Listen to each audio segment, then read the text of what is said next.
Welcome, everyone, to the Total Innovation Podcast, where we delve into the leadership strategies and insights that fuel innovation. As always, I'm your host, Simon Hill. Today's episode is entitled Why a Focus on Thought Leadership is a Critical Component to Leadership for Driving Innovation. Our guest today is a corporate scientist at 3M and currently holds 80 patents for a variety of innovations and has more pending too. She joined 3M in 1993 after an MS and PhD in chemical engineering from Clarkson University in New York. In 2018, she was appointed 3M's first ever Chief Science Advocate and is using her scientific knowledge, technical expertise, and professional experience to advance science, communicate its benefits, and the importance of the STEM fields to drive innovation. She's a member of the Carlson Society, which is the 3M Science and Innovation Hall of Fame, and is the fourth woman and first female engineer to be inducted. In 2020, she was awarded the Society of Women Engineers SWE Highest Achievement Award, is the first ever winnee of a Gold Stevie Award in the Female Thought Leader of the Year category, and has hit the ground running already in 2025, being named to the prestigious Thinkers 50 radar list, featuring 30 people whose ideas will help shape the future of organizations and leadership. She's a sought-after speaker, as I'm sure you can guess, globally on a multitude of topics such as innovation, leadership, and STEM advocacy, and has featured in local, national, and international media, as well as having given a fantastic TED Talk and been featured quite uniquely in a docu-series entitled Not the Science Type, that premiered during the 2021 Tribeca Film Festival, as well as participating in an event at the Sundance Film Festival. Very eclectic. Clearly never sleeping, she's also the author of several books, which we will share the links to for listeners during the episode, which all were published by the Society of Women Engineers. Amazingly, all proceeds that are made from this trilogy of books that she's written are given to a scholarship for women in STEM. Wow, and I thought that I was busy. So it is an absolute honor to welcome to the podcast, Jayshree Seth. Welcome, Jayshree. Thank you, Simon. Thank you for having me. It's amazing to have you. And I started this podcast coming up to a year ago now, never quite sure how it would roll and how it would land. And as the episodes and months have gone by, it's been really amazing to get this feedback from an engaged audience around the world. And actually, that's how we met. We have some common friends. You've done some incredible podcasts with others, and you reached out to me, which is always a nice endorsement for the stuff that I'm doing, and I'm super excited, especially with that introduction, to have you on. So I've told our audience a lot about us, but why don't you help set the stage from your perspective, right? How do you come to have this great roll call of amazing achievements behind you from the background and the start that you come from? Let's talk a little bit about who you are and what got you here. Well, I'm not sure how far you want me to go back, but my journey is from not the science type to chief science advocate, let's just say. So I grew up in India on the campus of an engineering institution, and it was strongly encouraged that I pursue an engineering pathway. And the reason was, you're on the campus of this great institution. Why wouldn't you want to go here, right? That's the logic. Now, I didn't think, necessarily think of myself as this engineering type, because I wanted to help people and I wanted to improve lives and I want to make the world a better place. And really, as a kid, I was not sure how STEM fields would allow me to do that because that connection was never made. But, strong parental encouragement, I pursued it nonetheless. And I did all right. My heart wasn't in it, but I've always liked, working hard and doing good at whatever it is that I'm doing. My heart really came into it when I got to my PhD program. That's where I really understood, oh, you can work on things that can help people improve lives, make things better, etc. So that's when I really thought, oh, this is something I can do. And then I ended up at 3M. I came in through the back door as a summer intern, and then they offered me a full-time position. I graduated and came back there. And it really worked out for me because I guess I didn't realize that what I really needed was, one, a culture of empowerment. Two, an emphasis on collaboration, and 3, that communal context of improving lives. And I had all of that at 3M. And so I've been here for 31 years. And I've worked on many, many different product platforms and technologies and roles and different markets. And then currently I have this additional position, called Chief Science Advocate. And I also am the corporate scientist at 3M, which is the highest level you can attain as a scientist at 3M. So really blessed along this journey. And this additional role came about in 2018.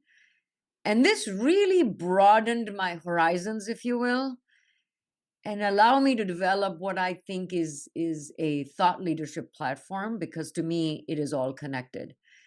And the idea here is advocating for science and innovation, and that's not a passive ad. It takes authentic passion. And innovation is important. It's not optional. It's the only option. So I reach out to everybody like yourself who are, evangelists for innovation, because that's what the world needs. And you pull it all together, what really drives all of this is leadership. And that's not a quality, but an earned qualification. So to me, it's all tied together. And that's what makes this thought leadership platform for me very real. Yeah, and it's incredible. It's an incredible journey. I said to you in the build up to this that I've been a long time admirer of 3M, and whilst the business gets a lot of recognition, I don't think it quite gets the recognition it should for the culture of innovation. And so, talk to me a little bit about what it means from your perspective. 30 odd years there, a whole journey from intern to this plethora of different achievements now. What does innovation look like at 3M, or maybe this culture of innovation? Maybe is another way of thinking about it. And you just touched on this idea of leadership. So, what role do you see leadership playing in driving and enabling what I perceive as one of the world's greatest cultures of innovation? Yeah, yeah. I mean, innovation is a powerful word. It's synonymous with progress, but it has become like reduced to in a trite way, because cliched existence, because everybody uses it, misuse, overuse. And the point is, we need to really revive innovation to its original stature, because we know the world needs innovation. And so, what does it really mean? And fundamentally, at the core, I agree with what I read somewhere. Innovation is doing better things or doing things better. And I think that definition works well for me, given the need for innovation in the current times. And at 3M, we understand that it puts the emphasis on what I have been calling the 3 C's of innovation. And it's not, curiosity, creativity, and courage, and all that good stuff. That is all still needed. But right now, it is more about a focus on constraints, the context, and the commitment that is needed to drive innovation. And that's why at 3M, we're focusing on all these elements. We look at sustainability as a constraint that frees us to be innovative. It's just a scaffolding. We're looking at how to have this boundless curiosity that can enrich our context as it relates to innovation. And finally, innovation requires commitment and people stepping out of neat little boxes to bring it to life. And so commitment is extremely important. And at 3M, like you said, our structure, our culture, our vision, our mission, they all bring it together for us. And that is where leadership can really help drive it. And the critical element of leadership these days that I believe is also important is thought leadership, because that gives you the understanding of the constraints that are giving you those boundary conditions for innovation. It gives you the context that can facilitate this boundless curiosity, given those boundary conditions. And then empowerment is so important in the organization, because you need that boundaryless behavior that transcends individual initiative. And that's what's important. So when you ask about the culture, we have things like sustainability value commitment. We have things like, so basically what that means is no product will be launched without a strong sustainability value commitment. We have 3M Technical Forum, which is a forum by the technical people for the technical people. It brings people together with a very consistent cadence, and it lowers the barriers and for calling someone and saying, hey, what about this? So it really encourages collaboration. And then of course, the inimitable 15% culture at 3M, which means you can spend your time thinking about a problem that is not necessarily something that your day job is asking you, but something that you think can create a business or an opportunity or a product or a platform for 3M. That is another key to unlocking innovation, because that's a culture that recognizes the continuous quest for knowledge and what is the lifeblood of sort of sustained innovation. You know, I like to go back to the root of words, and innovation comes from the Latin for renewal. So it is time to accept that challenge and renew that commitment to innovation that the world needs. And you spoke earlier around authentic passion. You can feel that coming across in the way that you talk about the role and the opportunity that's been given to you over the years at 3M. You spoke also about this platform, right? The role of thought leadership in storytelling and in pushing the message that, as you said to me, I think maybe it was earlier in this conversation or in advance, like help to make the voice of the scientist count, right? So I read an article in preparing for this that you gave last year, or that you wrote in Authority magazine, talking about the steps to becoming a great thought leader, which clearly you are doing. And as I said, I would encourage others to not just listen to this episode, but your TED Talk and many others as well. How has your journey as a thought leader at 3M empowered you to drive innovation and innovation outcomes? I think is the piece here as well, right? Because as you said, it's quite trite, and I think it's somehow lost its feeling of impact and outcomes as well. And why is thought leadership such a vital part of leadership in this broad innovation skill sets and space, do you think? Yeah, it's a very important point. And the simplistic way I view this is everybody has thoughts. Somebody's got to put them out there, and that gets the discussion going. It's the simplest way to think about thought leadership, is like bringing those thoughts to life. Now, if you think about it, well, how do you know it's credible? How do you know it's believable? How do you know it's authentic? Those are the things that really bring the element to thought leadership to make it come alive. So that designation or distinction or label is often debated, and perhaps rightfully so, because people say, well, at some level, every leader should be a thought leader because leaders are expected to deliver, develop and deliver a perspective or a point of view about a trend or an issue or a challenge. And they need to be influencing others with their ideas and insights. But thought leadership is not about selling products and services, it is about empathy and education and engagement with an issue that many care about.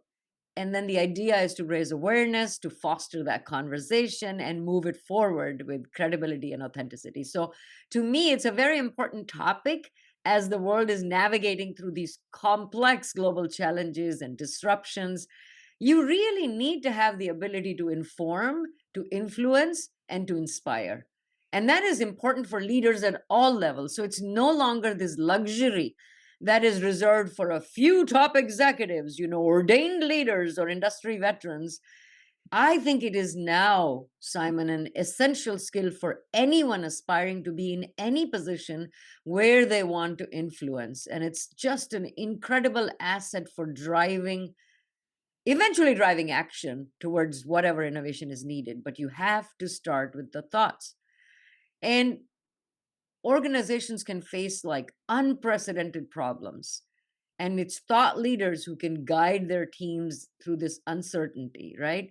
Because you can shape your strategies, you can foster a culture, you can prompt people to think. And that's the important piece to me, is that you can facilitate better decision making because you now have this industry knowledge, or you provide a unique perspective that can enable, let's say, a more informed decision, more strategic decision. You are able to improve your team motivation because you go, oh my gosh, here's the vision depending on all these insights that we have gathered. And so suddenly you can inspire and engage your teams more effectively. So there's so many benefits to thought leadership. You can gain more credibility, you can help the ecosystem. So for me personally, it has been a journey to put like I always say, the voice of a scientist in prominent places where what I work on is important to me, but I want to influence what it is that I work on. So, how do I do that? So, I have knowledge or know how or research that I can authentically own. I try to develop a point of view that merits attention. Like, why should anybody give attention to me, right? So, I need to make my point of view or my vantage point that makes it insightful for others. I take the initiative to inform, influence, inspire, and to have that impact. And then I consistently share and socialize by simply putting myself out there, whether it's on podcasts, whether it's external events, whether it's internal events, because I want to advocate for what I'm thinking about. So I've collected my thoughts. I've thought of this and thought of that. I've thought through, I've done thought experiments. I just think about it. And you get that sense as well, right? This authenticity, but also this fluidity of thought as you come through. But it evolves as well, right? You know, there's an element of where we started with this, everyone has an idea, to where you come to in your thought leadership around those ideas has a fluidity to it. So for anyone thinking about, well, I have ideas and I could build on my platform and create that platform, is there a framework, or are there some steps that people might take to get you from, yeah, I could do this, I've got my authenticity, I'm super passionate about it, to start to build into that thought leadership space themselves? And I do agree. I think this art of leading, sharing, inspiring is absolutely fundamental to building the wave of people that we need who are actually doers and drivers and deliverers of impact and value. Yeah, and yeah, as you mentioned, I got the opportunity to really think through it for this article in Authority magazine, and it really made me reflect on my own, thought leadership journey, and realize that, oh, organically, you do follow a process, right? And if you really think about it, you can, in fact, orchestrate it systematically. And I have a holistic view on these platform and thought leadership and my own KPIs, but this exercise helped me understand the mechanistic step that it entails, and I have my own examples and experiences, so I know exactly how it worked out. So to me, if you really think about it, if you're starting out, it's fairly straightforward. First thing is, you need to study and understand the area or the industry landscape. You're going to be a thought leader about a certain topic. You got to know what the area or the landscape looks like, because you need credibility. I think this is the third time we're using that word. You need to have credibility. Otherwise, why will people care to listen to you, right? Because there's so much noise in the system. Why you? And you have to build credibility beyond sometimes what you may have built in your functional role in a particular area. So you need to understand more than just that surface level knowledge. You have to scan and scope and look at the trends and the challenges and the opportunities, and it's a continuous learning process. So your learning never gets over. That's another piece of building credibility. If something new happens, you knew about it, right? So that's the first thing. Know your stuff. We can Next swear step, on this, it's fine. right?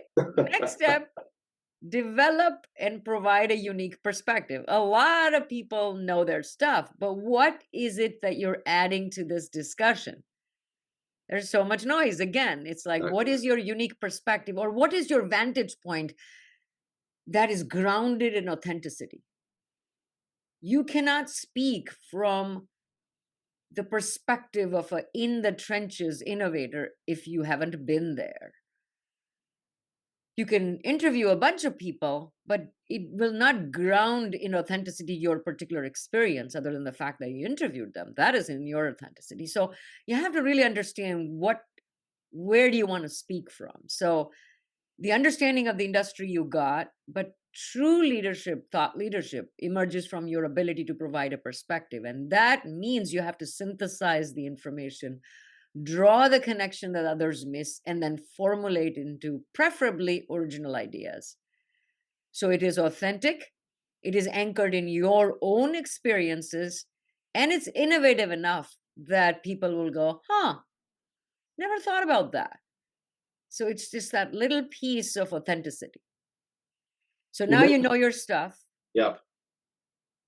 you have given it an authentic perspective, who are you talking to? Yeah.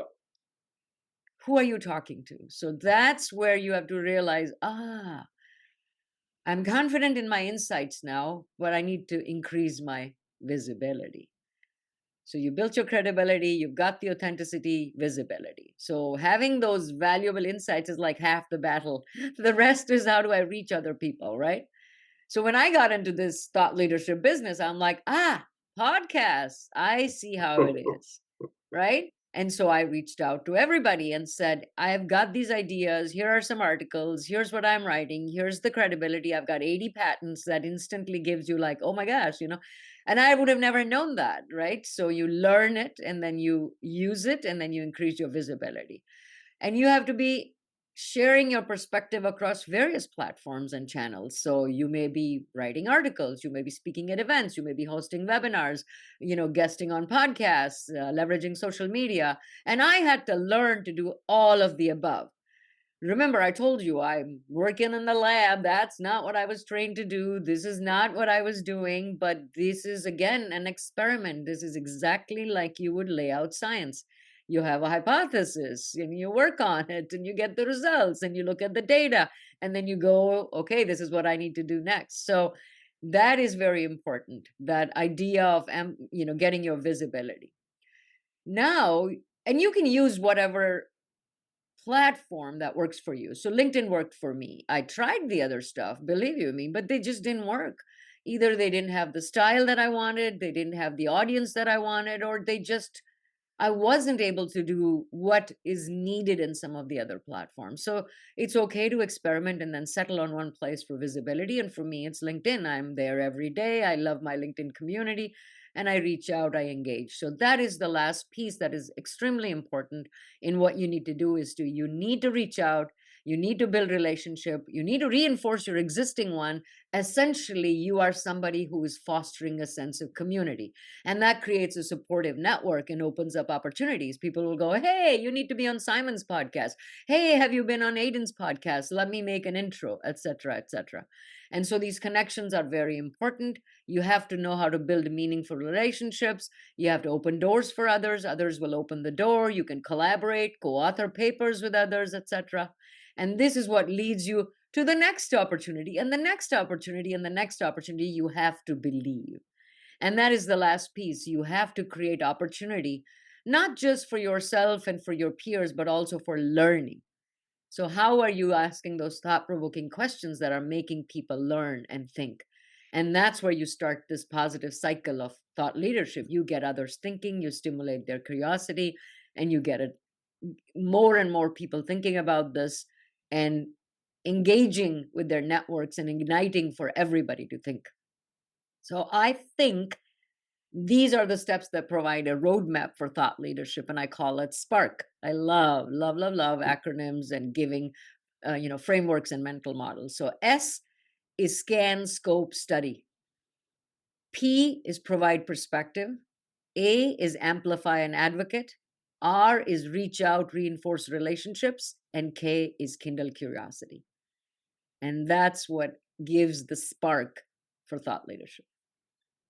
I love that the scientist in you stepped back about when you were writing this article and actually thought about, a formulaic way of thinking about, I did achieve this now and I've got this goal. And whether it was a destination, whether it is a destination, I think it is a lifelong piece, but you do sort of get to that critical mass point, right? Where suddenly you're like, yes, I can tick these boxes and I know I'm credible, I know I'm authentic, and actually people will say yes to you more often than they say no, and maybe they never say no anymore, right? Because you built that platform. But thought leadership isn't just about personal influence, right? It isn't about just about a framework. It's also about then taking that and helping to drive impact and help innovation thrive, if you'd like to put it that way. So how do you think about thought leadership, and maybe from your personal experiences at 3M, your role as this ambassador for things? How do you think that then goes and stimulates and drives innovation across other teams in the organizations? And you kind of mentioned earlier, I've got my own KPIs or other things. Maybe that leans in a little bit here as well. Like, how do you think about the impact of what you're doing? And it's not just noise for noise's sake again, right? Which I know it's not. Yeah. Yeah, I mean, it's an important point. So I can give you an example of how it can have a ripple effect, as you know, and especially it is in breaking down silos that may exist between functions. I've always been in the technical community, and I understand what we do, why we do it, the frustrations, the jubilation, whatever it is, you understand it because you're steeped in it. Thought leadership is also about bridging gaps wherever they may exist and they may impact effectiveness. So, technical functions and business functions are quite different. They operate quite differently. The personalities may be quite different. The mindset may be different. And a lot of people can bridge them, but sometimes people can't. And thought leadership can make things around you more thoughtful. Many leaders may not even know what is the cultural context of each field and what is the prevailing motivation, and they may not address it appropriately.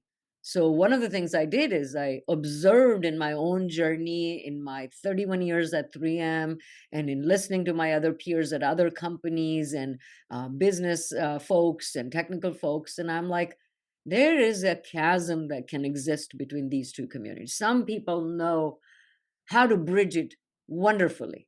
But has anybody nailed it down what exactly it is that causes that chasm? And why, Simon? You're probably smiling inwardly. Why is that chasm such an important piece? Because to bring innovation to life, it's Yeah. not just the lab. You have to have the business side on board, and the business side and the technical people need to be in sync. That's what it takes to get it out the door and really believe in it.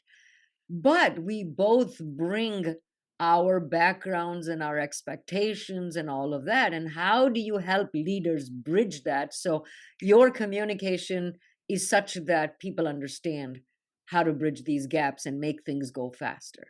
So I laid out what are some of the challenges. I said that, for example, time of rapid change, like let's say after COVID or during COVID, that is not the time to place one large singular bet, right?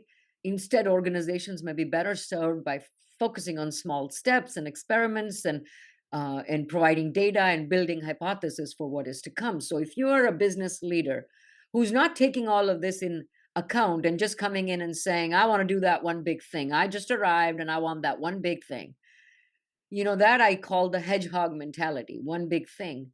And you may not realize that this isn't the time to come and declare you want that one big thing. This may be the time to talk about some of the very important little things that we need to keep doing because it'll be more important in the long run. This is a time of great change. So that's just one example. Another issue is expertise. Some leaders seem to very much value this. They undermine the role of skill.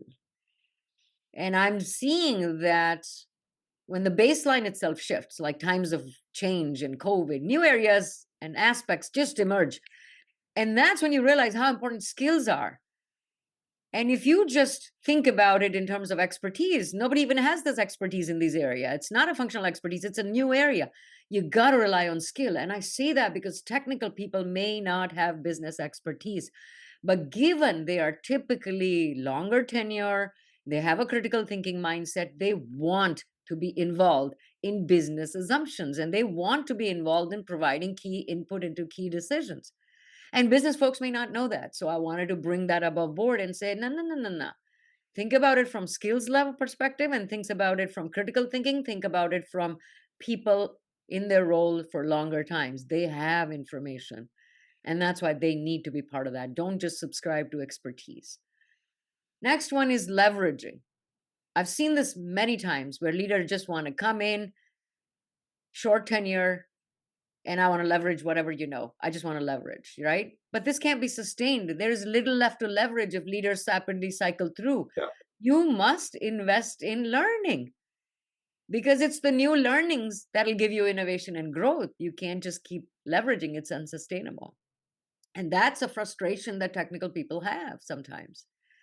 It's like, well, let's leverage this, let's leverage that. Well, when are we going to learn? Because last I checked, I'm here to learn, right? And then leverage and learn. Yeah. That is an important one. And the final one is this constant prioritization model that sometimes many in leadership think, holds the key to success. We're gonna just prioritize better than the last person, right? And this is a issue because the important piece to more technical employees is consistent focus on execution of priorities. And that should be given fair consideration as opposed to the mere task of constant reprioritization. And so that to me is just an example that has helped technical people and business folks understand how to close this gap. And I call it the help framework: the hedgehog versus fox mentality, the expertise versus skill management, the leveraging versus learning, and the prioritization versus focus. And so that to me, and it all came from my own personal experience of a leader I worked with who never finished a meeting with technical people without asking, how can I help you? I mean, these frameworks being drawn from real practical lived experiences are exactly what this podcast is about, right? Like trying to get out of theory into lived real world stuff that you can run with. And so I love the acronyms. I love the fact you're bringing them to life. Let's go another level deeper then in terms of bringing it to life. Maybe you can share a few examples of how your work at 3M has, and through your thought leadership, has directly impacted on innovation outcomes. And how did those innovations or initiatives succeed? What can you share? Yeah, I mean, a lot of the stuff that I do is proprietary, so I can't get into much Sure. detail about it. But everything I have done, every one of my projects, because of the nature of what I take on, it requires me to do everything that we talked about. I have to inform myself and others. I have to influence. I have to inspire. And so each one of them, really, in thinking about it, has a very strong component of thought leadership. And some of the things that I worked on have been wildly successful, and some were pretty visible, failures, if you will. But the information you gain and the technologies that you advance, that has allowed us to pivot and make it successful elsewhere. And so the bottom line is nobody knows how to pick winners, really. They say they do, but they don't. So Sure. you have to try. And that's where this thought leadership piece becomes critical because it allows you to pull a compelling narrative together. And it allows you to say, these are things worth trying. So I have had, so 3M has entrepreneurial grants that they give internally. And they're called Genesis grants and Discover grants. So essentially, you say, we should be working on this. Here's why we should be working on this. And can I have $81,000 to do this? And a committee of peers gets together and decides. And they give you the money, you budget it, you work with a team, and you advance it for a year. And to me, that is a very tangible example of thought leadership, of being able to inform, influence, and inspire to get this budget to do it. So in my 31 years, I think I've got 17 or 18 of these grants. It might even be a record. And so I can tell you that it really, really helps because it allows you to say, why this, why now, which is the inform piece. What's in it for me? What's in it for 3M? The influence piece, and the what if, the inspire piece, right? And that really has helped me push a lot of projects through and build these technology building blocks that were needed by other projects. And they were important because we thought about them ahead of time. And that's what it is. It's about, like Professor Rita McGrath says, it's about seeing around the corners, the ice melting at the edges, the snow melting at the edges, and all of that. And that's where thought leadership really comes together for anybody driving innovation. If you are driving innovation, or if you are responsible for it, or if you have that sense of initiative, think about thought leadership and how you can start socializing this stuff ahead of time. Because what that does, it lowers the sense of risk that people feel. The more you socialize, the more you normalize. And that's important. And that's what I do. I think about these things. I pull together what I call a mosaic. I have tiles of information and I say, hey, these are the tiles. This is how I have pulled it together. But these are just tiles. It's not a puzzle that it fits exactly so. Let's move around the tiles, but let's figure out, looking at this, what can we do now? Look, it's it's phenomenally impressive, right? Like you've really stepped back and really thought about this. The culture at 3M, as I've said, it's nice to hear some validation of this. I've spoken to many people over the years from across that your business, and all say the same things, right? So it really does feel very, very authentic. And then you've built this incredible platform as a translator, I think, between the science part of the business and the business part of the business, which is a unique skill actually, right? And you've got to really want to take and do that. So others are probably sitting here now thinking, wow, okay, this lady's incredible. So, and we're going to start to come into wrapping things up a little bit. For people that are listening and thinking, okay, I want to give this a go then, like what maybe would be your top three pieces of advice that you might give someone that's thinking, how do I follow in these incredible footsteps and build my own thought leadership platform in whatever space I'm working in? Yeah, so three, if I was to really simplify, to me, it is listen, like truly listen, not just listen. And the reason why listening is important because it makes you think. It makes you identify the pulse, like really listen. What goes on around you, who's saying what do they mean? Think about it. Listening makes you think. So it helps you identify the pulse. Read. Reading makes you learn, and that helps to amplify your knowledge. And then write. And writing makes you question because you write something and you're like, ugh. It helps you clarify your own communication and just makes you better at asking the why question. So, really, if you want to be a thought leader, listen, read, write. Same thing that we've been all told, but really living it in earnest. Listening will make you think, reading will make you learn, and writing will make you question. And that's what's important. You can then, of course, observe, you may reflect, you develop, but that to me is the crux of this. And if I may, one more tip, very simple strategy. Buy my book.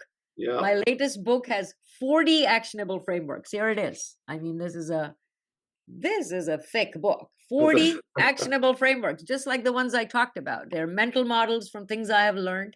It is workbook style, this third book, Engineering Blueprint. And as Simon mentioned, the best part is all proceeds go to a scholarship. And here's the thing. The reason why I feel so passionate about it is we go through our lives thinking that we cannot make a difference. Oh, what can one person do? But let me tell you this. I wrote the book, people joined in, and now we have five scholars whose journeys have been supported through the sales proceeds of the book. So yeah, one person can make a difference. Think about it. Let's put the link in the show notes. That would be amazing because it's Yeah, I not was just going to what, say I would share a yeah. link in the show notes for sure, and I would actively encourage people to read through the book. And I agree with you. I'm living and breathing. I'm sure you still feel this sometimes. That some of the posts you make, you're not quite, that you're a bit out of your comfort zone, and like pressing send is still a bit nervy, right? Because you're like, oh, I'm stepping close to the edge of my thought leadership expertise, and I publish a newsletter every week that's really far away from that comfort zone for me, right? I'm not a good scientist like you. And so I try and talk about those topics because I want to listen, read, and then write and see if I can articulate my learning in a really quick cycle every single week, or sometimes in a deeper topic, partly because I think it's a muscle you've got to keep training as well. So expertise, maybe not in some of those areas, but deep curiosity for me is a part of that journey, because I don't have the luxury of having spent 30 odd years inside one focused company. I'm working across this myriad of different companies and trying to inspire from a different angle, and therefore my playground is quite vast. Anyway, I would like to say a huge thank you, Jayshree. You are truly an inspiration. Thank you for sharing your journey. Thank you for sharing your insights and your frameworks and your spark with us as well today. It highlights for me that thought leadership isn't, it's not just about sharing things on LinkedIn or whichever platform you choose. Like it's really about having considered influence, using that authenticity to foster creativity, to foster collaboration, and ultimately to drive outcomes. Your outcomes are going beyond the work that you're doing into the STEM community and into inspiring others, not just inside 3M as well. And congratulations for that. And thank you as well. For everyone tuning in today, remember that becoming a thought leader is a process that requires curiosity, advocacy, and a deep commitment to wanting to inspire others. It's not just about you. So thank you again, Jayshree, and thanks to everybody for listening. As always, please share any questions or feedback you may have with us. We'll share the links to the books and other articles that we referenced in the episode today. And as always, hit subscribe so you don't miss an episode. Season 2 is a real cracker, and season 1 was also great with some incredible guests, including NASA, unicorn founders, innovation inside the world's largest company, and much, much more. So thank you, Jayshree. It's been a pleasure. Thank you, everybody. Until next time.